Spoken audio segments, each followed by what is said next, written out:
today, and we ask that the Spirit that pulled us all together open our ears and eyes and minds so that we might hear your calling to see how we continue to do your work and be the best stewards of your resource that you provide for each of us and our churches. We ask that you bless this time together, create colleagueship and interests and excitement in our hearts and our minds. We pray these things in your name. Amen. Amen. While we're waiting for Carl, I'm sorry, I didn't do any housekeeping. What we're going to do, we want this to remain very tight, on a very tight schedule. So we're going to take questions at the end of the webinar.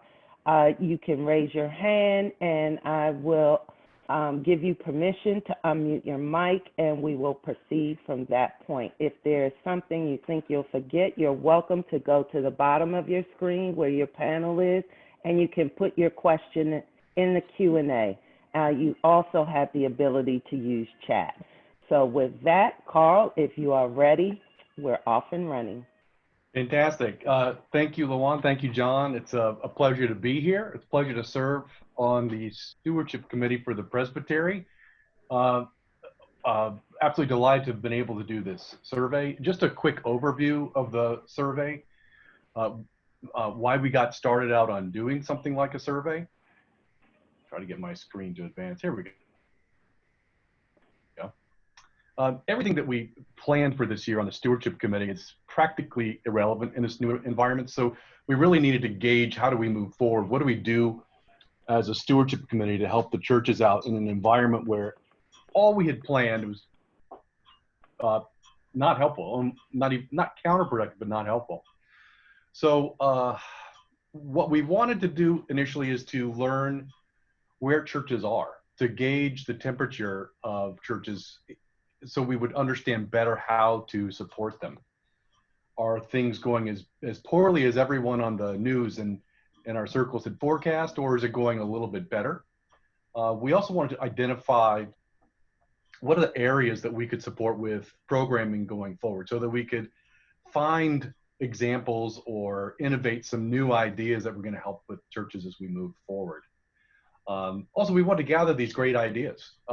What are things that are happening in churches that are working that we could share with one another? Because this connectionalism is really how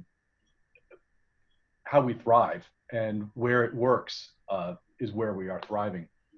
So we conducted this about 3 weeks ago. We had about a 1-week turnaround time. It was fantastic because we got 69 churches, which is over a 70% response rate. Truly amazing. Thank you so much, because in 14 questions that took about 4 minutes to answer, we got a whole lot of information. It was incredibly different from what we anticipated. The results are fascinating, and we want to just roll through them right now with you. We're going to go through each of the 14 questions. I'd like to put very minimal commentary on it because you can come to your own conclusions on these things, but a few of these I do want to point out and highlight. First question was on innovation. Real quick note, these green triangles you'll see point to kind of what's the average or what's the bulk of the Presbytery churches responding in this area. So here it's a yes, we're doing innovation. Has your church adopted new ways to worship and do ministry that will continue after the crisis? Amazingly, 64% said we're keeping many of these new ideas, and 32% said we're considering doing so. It's pretty amazing that we've been forced into new ways of doing things. In my opinion, it's simply amazing we did so quickly. And it's a joy to see some of the exciting things. Innovation really covers things like live stream. It covers things like how do we connect with each other in a virtual way, which is actually more robust and thorough in a lot of ways than we could do as dispersed as some of our congregations are. It's also things like having our meetings on Zoom or whatever the equivalent media sources are. We had 5% of the churches said we're excited about getting back to the way that we used to do things. And this is not to cast any aspersions or judgment on that. They probably have some robust ways of more traditional ways of doing things that I think we all are yearning for. And all of us miss those kinds of things as well. This next slide, titled Post-Crisis Ministry, is perhaps the most exciting slide in my opinion. If I could share one thing with you, this is the one. So I'm going to read this to you. Post-Crisis Ministry, in parentheses 2021. How would you say your congregation anticipates its ability to do ministry post-crisis as compared to pre-crisis? In 2021, are you going to be able to pick up where you left off in 2019? That's how this could be best interpreted. Amazingly, 64% of our churches anticipate a greater ability to do ministry in the future after this crisis than they could before. 25% report about the same, and 11% report being less able to do ministry as they could before. This is an amazing number. It's not a fact. This is a gut. This is a optimistic or truly amazing response to how churches feel things are going right now and how they think that they're adapting and perhaps can come out of this. This, I think, speaks a lot to the innovation side of things, a lot to the need for the church these days and how people are feeling like this could be their pillar. This could be really their connection to a faith that maybe they hadn't felt as tight with, or to a community that they really need. This is definitely the most exciting slide, but it stays exciting, so I'm going to keep rolling through these now. I'm going to do a little more reading of these. Year-to-date stewardship. Remember, this was 3 weeks ago, towards the end of May. 40% of our churches reported stewardship was on budget year-to-date. 39% behind budget, and an amazing 21% were ahead of budget. Those are much more ahead of where I expected to see them. A lot of nonprofits are not reporting as exciting results as what we're seeing here. Or the forecast for the remainder of the year is a little bit similar on the macro scale, where 54% report their stewardship anticipations are to be on budget for the remainder of the year. 38% anticipate being behind budget, and 7% ahead. Really interesting numbers. And this will be heavily influenced by how the economy goes, how employment goes, and a lot of other factors with whether there's a significant resurgence in coronavirus, et cetera.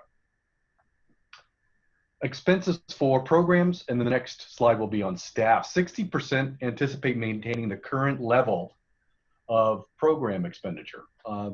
Pretty good. 25% anticipate scaling back, and 11% thought that they would expand their programs. And staffing indicates that about 84% anticipate maintaining their current level of staffing, or hours for staffing, and 9% anticipate scaling back, where we have 5% who anticipate expanding their staff hours. And live stream, this one is another one that is amazing to me. 66% of our churches indicate they will continue doing live stream after the pandemic or the crisis or the return to live worship. Pretty amazing number. Most of the presbyteries that we've spoken with have had maybe 3 churches on average doing live stream prior to this year. And now we're looking at 66% of our churches continuing or considering continuing, whereas, I'm sorry, definitely continuing, and 25% considering continuing, which is really amazing that there is such rapid innovation in how we're going to do ministry. And the live stream effect is fascinating. People are attending live stream. The crowds are coming to many of these live stream services. It's even expanding in some areas. People are enjoying live stream services. Like, say, from a personal level, I love it. It's a whole new dimension to our worship at Georgetown Presbyterian Church. We have new visitors attending. I'm going to give you one other personal example. A friend of mine from Florida contacted me yesterday to say what a wonderful service we had at Georgetown. She's been coming for weeks already. Love that. Didn't ask her yet if she's made a contribution. Guess that's next. The one area of caution and concern here is this final piece where it's the word for the phrase here is everyone can access live stream, and less than half of the churches say that that's possible. This could mean a lot of things, but I think the crux of the issue here is that we have a lot of people who are not comfortable with technology, and they've been forced into this, and it's difficult for many people to get onto live stream.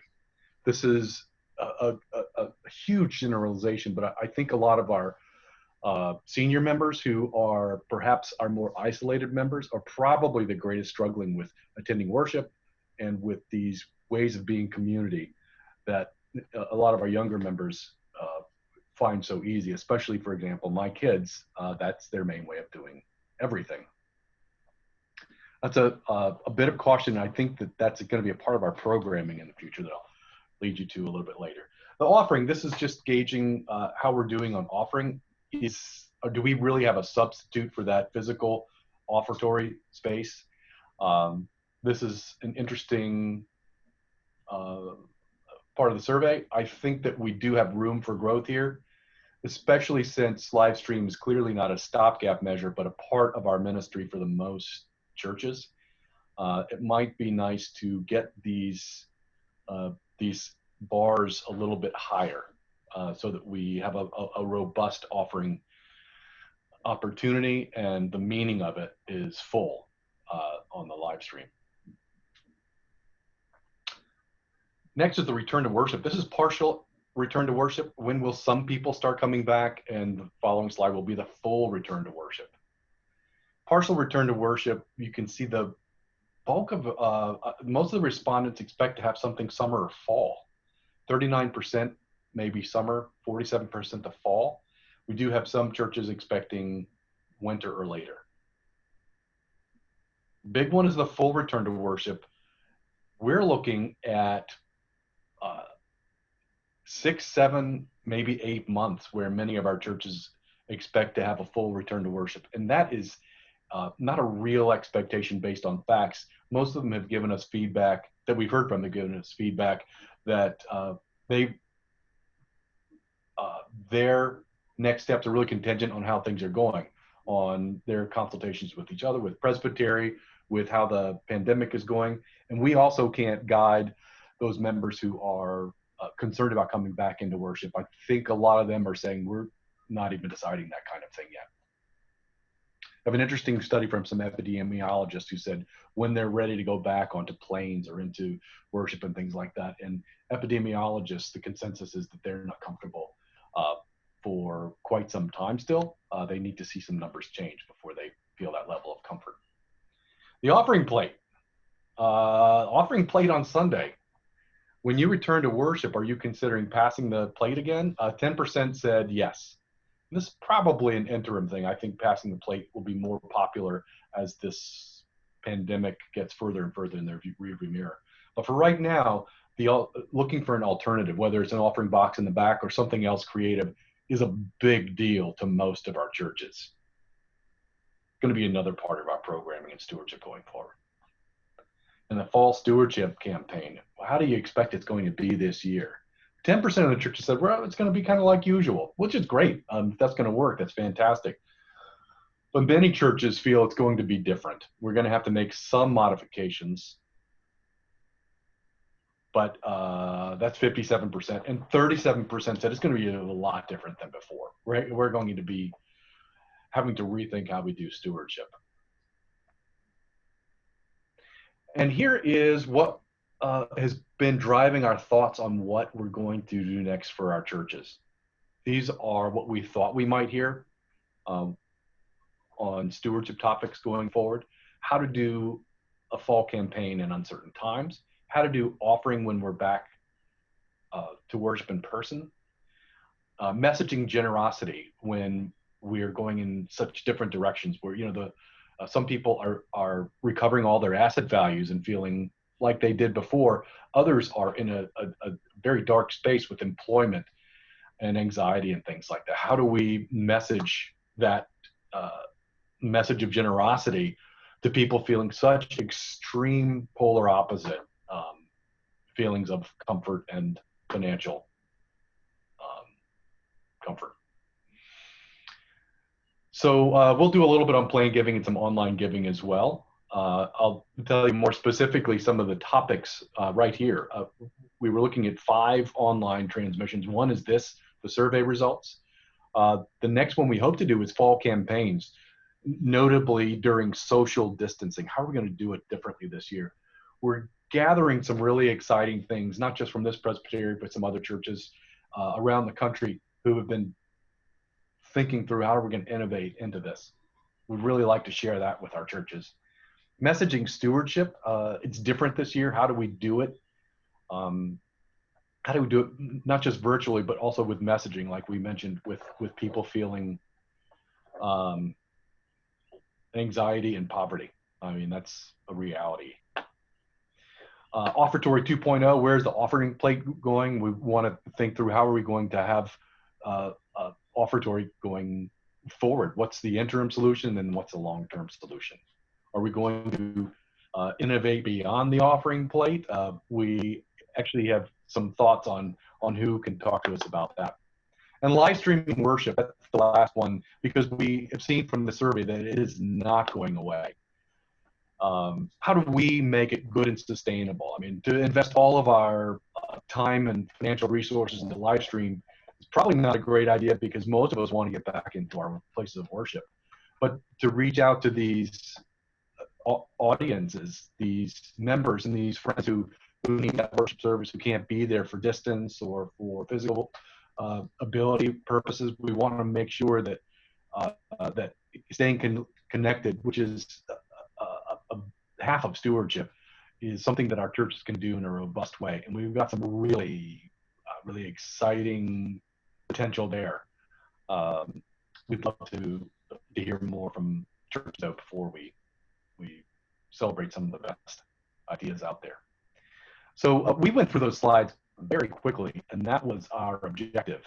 I'd be delighted to share a PDF of the slide deck so people can go through it. I'd be delighted also to answer any questions if there's anyone online that wants to lob in any questions about how we did the survey. Some of these questions, I think John certainly would be better at answering about things like getting back into worship and things like that. But from the stewardship spin, I'm definitely delighted to answer anything further. I don't see any hands raised at this particular time that you have a specific question that you would like to address to Carl or John. So I'm going to go down to live stream worship. I happen to know our general presbyter has a plan in mind. So John, if you would just briefly let us know about helping our churches with live stream worship. Yeah, so we have a handful of churches, much like Carl said, this is true nationally, who already had live streaming set up and ready to go. And obviously they're using it well right now. So the overwhelming majority of our churches, a huge package with a fancy soundboard and a crew to be able to do this is not realistic for you all to do. So we are working, I've been saying this for the past 10 days. I'm hopeful to have information later today of pretty much a plug-in and go product. That's a high quality camera. That's the sound system that, not relying on your sanctuaries, however good or bad it might be, sound system, but mics that will directly plug into the camera that will be on your, lapel or your robe or whatever it is that you're wearing. That you can still run your sanctuary sound, but that will all be fed in. So it's high quality video, high quality audio, and that it will be then easy to upload. We're thinking something that's like YouTube that will store it for you, and you can save the files yourself. That can easily be embedded on your website. So not a lot of technical things you need to be able to make sure that you can do to make this happen. The guy who we're using is the one who does all of our videos for the presbytery as is. He's got the expertise on this, and him and a colleague of his, if you decide to use their platform, will come in and do a 5-hour setup and training for the 2 to 3. That's all you really need. people to know how to do this, so that you're relying on one person, but there's other people who know how to operate. And it's basically, once it's all plugged up and set in, you're powering things on and hitting play, and that it'll be live fed, and it's up to you how you want to then put that onto your website. So that's something that we're hopefully to get into your hands in the next couple of days. The price points for these things are in the $1,700 low end to get all these things up and running and set up for you. And then the sky's the limit on the other end for you, if you want to do 3 cameras and 8 mics and blah, blah, blah, blah, up to you. But we want to make it, as coming from having served in small churches, I know what this is like, so we want to make it as easy to use as possible. So honestly, a pastor could say, all right, I'm hitting record and I'm marching up to the pulpit to lead our service today. So we're going to make it as easy for you to do as possible, so that when we're ready to transition into people being in the space, you're not relying on the things we're using now, webcams off your laptops and cell phones propped up in the back of the sanctuary, but actual high quality cameras that can help you continue. Because like the survey said, nobody's stopping this, right? You're going to keep on being able to live stream even though you're in person. So let's make sure you're able to do that well when we do go back to some type of in-person gathering. Thank you, John. Carl, question I see on both sides is folks are interested in a schedule for these webinars. So I know as a committee, we've talked about them. So if you would just, give a general idea on when we're going to come back with the list of webinars, general ideas, so folks know when to expect them. Yeah, thanks for that. We are hoping to do the fall campaign one in the coming 3 to 4 weeks. So we're looking to have all these finished by the end of summer, because they're all pretty urgent issues. I think I'd like to talk a little bit more with John, because I don't know if we can lean on that brilliant idea of having that resource for live streaming. Maybe I should ask offline, but that might be a nice thing to include in this live stream conversation, to have them talk about what they can do. Yeah.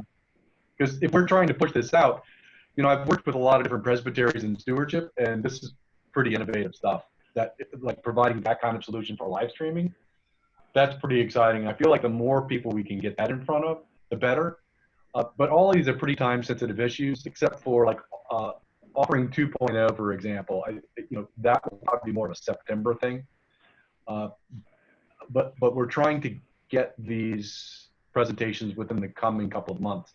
What I'd love to do is just to run by our committee the dates, and then maybe, Lauren, we can send those out just through kind of communications broadcast. I don't have specific dates at the moment. Okay, so basically we don't have specific dates for you, but all of you will be notified when we are ready to host these webinars. The other question I see is the request for the PDF file for these slides. All of you will get these directly. After that, give me a few minutes. I'm working on some presbytery things right now, but we will post, as we have all our webinars, on Stewardship on thepresbytery.org. It will be under that section, and with that will be the PDF version of these slides. But I will send these slides to you all today, this afternoon, so you have a copy of them immediately before this video recording comes up. At this time, Carl is a stickler for us honoring time. He does not like when our webinars go over time. He said 25 minutes. I do not see any other burning questions from anyone that I'm looking at. You can reach out to General Presbyter with any of your questions regarding re-entering your places of worship, and you can reach out to him via his email regarding live streaming. You're always welcome to reach out to any member of the Stewardship Committee through my email, lquandra@thepresbytery.org, or Carl Madison directly. We want to thank you for your time. We appreciate it. John, thank you for joining us and participating in this webinar with us. Carl, as always, you do a wonderful job.